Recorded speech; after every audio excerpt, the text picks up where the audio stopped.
कहानी की शुरुआत होती है एक ऐसे जंगल से जहां रोशनी का नामो निशान तक नहीं होता। चारों तरफ सन्नाटा, घना अंधेरा और पेड़ों के बीच से एक बच्चा जान बचाकर भागता हुआ दिखाई देता है। उसकी सांसें तेज हैं, आंखों में डर है, मानो कोई उसकी परछाई बनकर उसका पीछा कर रहा हो।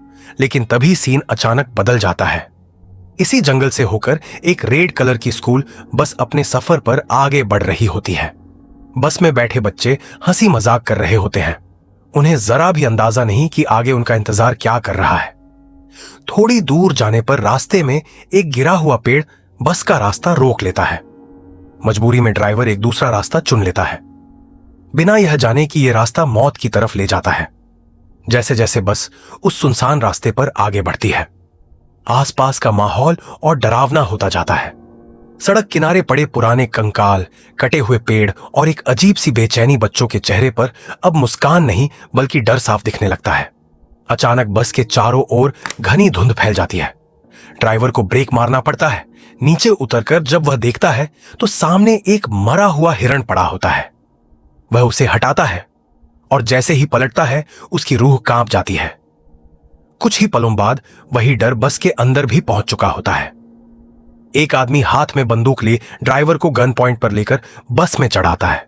वह बच्चों को धमकाता है और सबको चुपचाप अपनी सीट पर बैठने का हुक्म देता है। बस में बैठे एक लड़के को अचानक याद आता है कि उसने इस आदमी को न्यूज में देखा था। यह एक खूंखार सीरियल किलर था जो सिर्फ टीनेज बच्चों को ही अपना शिकार बनाता था। और सबसे डरावनी बात यह थी कि वह कुछ दिन पहले ही जेल से भागा था। किलर के कहने पर सभी बच्चे अपने फोन खिड़की से बाहर फेंक देते हैं और बस फिर से चल पड़ती है। लेकिन किस्मत आज इनके खिलाफ थी। ड्राइवर एक और साइन बोर्ड मिस कर देता है जिस पर लिखा होता है मिलिट्री रिस्ट्रिक्टेड जोन, एक ऐसा इलाका जहां सालों पहले खतरनाक रिसर्च हुई थी और फिर सब कुछ छोड़ दिया गया था। बस एक लंबे टनल में घुसती है। शुरुआत में लाइट जल रही होती है, लेकिन अचानक बस बंद हो जाती है। इंजन जवाब दे देता है। किलर को लगता है ड्राइवर चाल चल रहा है। गुस्से में वह एक बच्ची को बंदूक के आगे कर देता है और ड्राइवर को बाहर जाकर बस ठीक करने का आदेश देता है। उसी पल टनल की सारी लाइट्स बुझ जाती हैं। चारों तरफ अंधेरा और सन्नाटा छा जाता है और फिर उस खामोशी में कुछ खौफनाक आवाजें गूंजने लगती हैं। ड्राइवर टॉर्च लेकर आगे बढ़ता है और तभी अंधेरे से एक भयानक साया उभरता है। पल भर में वो साया एक डरावने मॉन्स्टर में बदल जाता है और ड्राइवर को बेरहमी से मार डालता है। बस के अंदर बैठे बच्चे ये सब अपनी आंखों से देख लेते हैं, लेकिन डर के मारे उनकी चीखें गले में ही अटक जाती हैं। किलर भी घबरा जाता है और बच्ची को छोड़कर बस में लौट आता है और सबको चुप रहने को कहता है। लेकिन अब बस चल ही नहीं सकती थी क्योंकि चाबी ड्राइवर के पास थी और ड्राइवर अब जिंदा नहीं था। एक बच्ची हिम्मत जुटाकर चाबी लाने जाती है।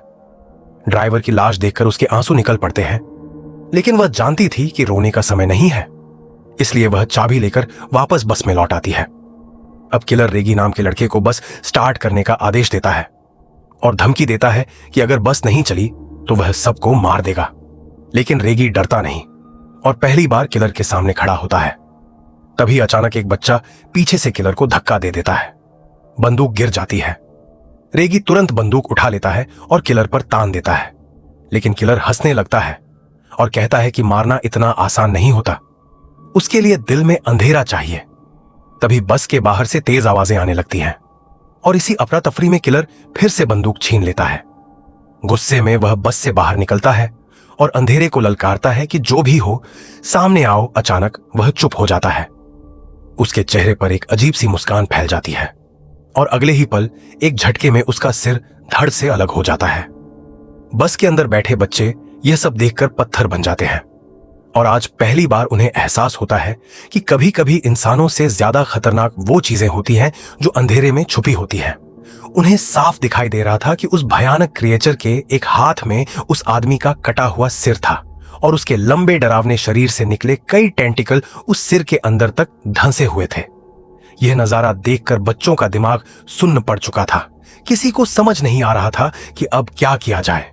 अपनी जान बचाने के लिए वे सभी बस के अंदर ही छिपे रहने का फैसला करते हैं, लेकिन तभी बाहर से अजीब और डरावनी आवाजें आने लगती हैं। अचानक एक जोरदार कड़कड़ाहट के साथ बस का दरवाजा खुलता है और उन्हें सीटों के ऊपर से उस मॉन्स्टर के विशाल हाथ अंदर आते दिखाई देते हैं। अगले ही पल वह क्रिएचर पूरी तरह बस के अंदर घुस आता है। डर के मारे सभी बच्चे दूसरे दरवाजे की तरफ भागते हैं, लेकिन वह दरवाजा खुलता ही नहीं। तभी किसी के हाथ में पकड़ी टॉर्च गलती से उस मॉन्स्टर की तरफ घूम जाती है और तभी उन्हें एहसास होता है कि वह क्रिएचर तेज रोशनी से डर रहा है। बस इसी बात को समझकर वे टॉर्च की रोशनी लगातार उसकी तरफ रखते हैं, जिससे वह पीछे हटता रहता है। इतने में बस का दरवाजा खुल जाता है और सभी बच्चे जान बचाकर बाहर निकल आते हैं। टॉर्च की रोशनी दिखाते हुए वे दौड़ते हुए आगे बढ़ते हैं और एक पुराने बंकर के अंदर जा छिपते हैं।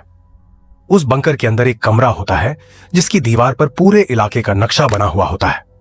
नक्शा देखकर उन्हें समझ आता है कि यह जगह एक छोड़ा हुआ मिलिट्री बेस है, और अगर यह मिलिट्री बेस है तो यहां पावर सप्लाई और कंट्रोल पैनल भी जरूर होगा। तभी वे तय करते हैं कि अगर इस क्रिएचर से बचना है तो पूरे बेस की लाइट ऑन करनी होगी ताकि वह कहीं छिप ना सके। नोलन और उसके कुछ साथी पावर पॉइंट ढूंढने निकल जाते हैं, जबकि बाकी 3 वहीं रुक जाते हैं। वक्त काटने के लिए वे अजीब बातें करने लगते हैं। तभी क्वीनी नाम की लड़की कहती है कि उसे वॉशरूम जाना है, लेकिन डर के कारण वह अकेले नहीं जा पा रही होती, इसलिए रेगी उसके साथ जाने के लिए तैयार हो जाता है। रास्ते में रेगी मजाक करता रहता है और क्वीनी चुप हो जाती है। काफी देर बाद जब रेगी पीछे मुड़कर देखता है तो उसके होश उड़ जाते हैं, क्योंकि क्वीनी वहां होती ही नहीं। वह घबराकर उसका नाम चिल्लाने लगता है। तभी उसके दूसरे दोस्त को भी पता चलता है कि क्वीनी गायब हो चुकी है। वे दोनों उसे ढूंढते हुए एक दूसरे हिस्से में पहुंचते हैं जहां उन्हें क्वीनी दिखाई देती है, लेकिन उस वक्त उसके ऊपर वही भयानक क्रिएचर झुका हुआ होता है। क्वीनी डर से जमी हुई होती है। रेगी तुरंत मशाल जलाकर उस मॉन्स्टर को उसकी तरफ दिखाता है, जिससे वह डिस्ट्रैक्ट हो जाता है और उसका दोस्त क्वीनी को वहां से खींचकर बाहर निकाल लेता है। क्वीनी और उसका दोस्त जान बचाकर भागते हैं, बिना यह देखे कि रेगी पीछे है या नहीं। असल में रेगी के हाथ से मशाल फिसलकर नीचे पानी में गिर जाती है और बुझ जाती है। अब अंधेरे में वह क्रिएचर पूरी तरह रेगी के सामने होता है। उसके मुंह से निकलती अजीब लसलसी चीजें रेगी के चेहरे पर गिरती हैं और वह खून होता है। जब क्वीनी और उसका दोस्त वापस पलटकर देखते हैं तो उनके पैरों तले जमीन खिसक जाती है। वे कुछ भी करने की हालत में नहीं होते। तभी अचानक पूरे इलाके में तेज लाइट जल उठती है। रोशनी पड़ते ही मॉन्स्टर डरकर रेगी को छोड़ देता है और वहां से भाग जाता है। अब उन्हें समझ आ जाता है कि नोलन और उसके साथियों ने पावर हाउस ढूंढ लिया है। दूसरी तरफ नोलन और उसके दोस्त जब लाइट ऑन करते हैं तो उन्हें पास ही एक कमरा मिलता है जिसमें एक मरी हुई लाश पड़ी होती है और दीवारों पर ढेर सारी तस्वीरें और नोट्स चिपके होते हैं। ये सभी नोट्स उसी क्रिएचर पर की गई रिसर्च के बारे में होते हैं। साफ लगता है कि किसी ने उसे समझने और मारने की कोशिश की थी, लेकिन नाकाम रहा था। हालांकि अब उनका मकसद रिसर्च नहीं, बल्कि किसी भी तरह वहां से जिंदा निकलना था। तभी आगे बढ़ते हुए उन्हें दूर एक साया दिखाई देता है, जिसे देखकर वे डर से सांस तक रोक लेते हैं। लेकिन थोड़ी देर बाद पता चलता है कि वे कोई और नहीं, बल्कि उनके वही 3 साथी हैं जिन्हें देखकर सब राहत की सांस लेते हैं। ये राहत ज्यादा देर नहीं टिकती, क्योंकि वे क्वीनी की गर्दन पर गहरे जख्म का निशान देख लेते हैं, जिससे खून बह रहा होता है। सभी समझ जाते हैं कि क्वीनी उस क्रिएचर से इफेक्ट हो चुकी है।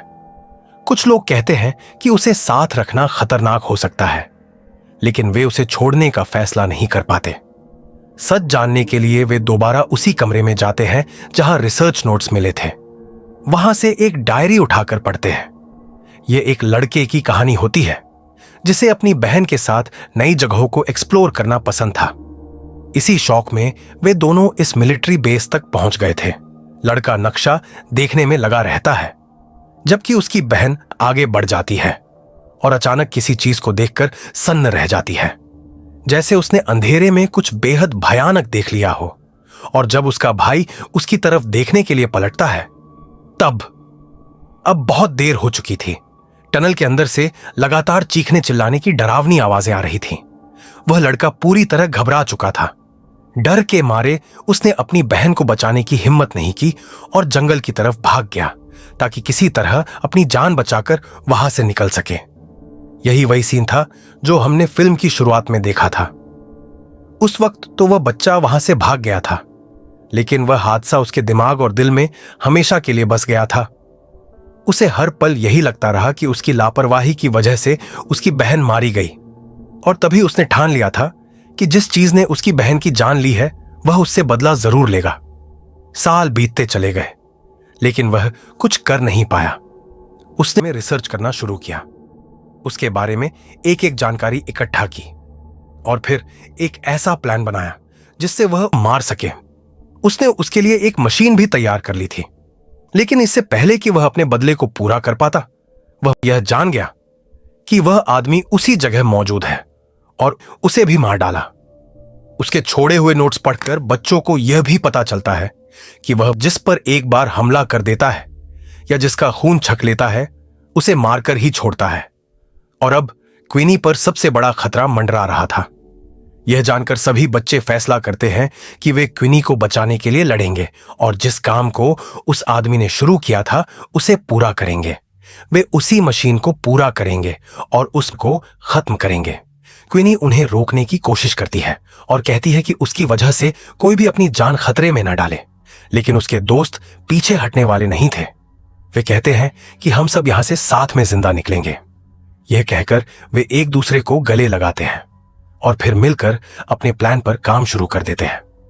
थोड़ी ही देर में वे उस मशीन को पूरी तरह तैयार कर लेते हैं जो अब काम करने के लिए तैयार थी। लेकिन असली चुनौती अब भी बाकी थी, उस मॉन्स्टर को सही जगह तक लाना। इसके लिए वे एक जाल बिछाते हैं। क्वीनी के खून से सने कपड़े एक खाली जगह पर रख दिए जाते हैं ताकि उनकी गंध सूंघकर वह क्रिएचर वहां आ जाए। थोड़ी दूरी पर क्वीनी को भी खड़ा किया जाता है ताकि मॉन्स्टर बिल्कुल सही जगह पर आए। जैसे उन्होंने सोचा था वैसा ही होता है। वह मॉन्स्टर वहां पहुंचता है, कपड़ों को सूंघता है, लेकिन तभी उसे एहसास हो जाता है कि क्वीनी यहां नहीं है। उसी पल नोलन को मशीन का ट्रिगर दबाना था, लेकिन बदकिस्मती से ट्रिगर फंस जाता है और मॉन्स्टर गुस्से में क्वीनी की तरफ दौड़ पड़ता है।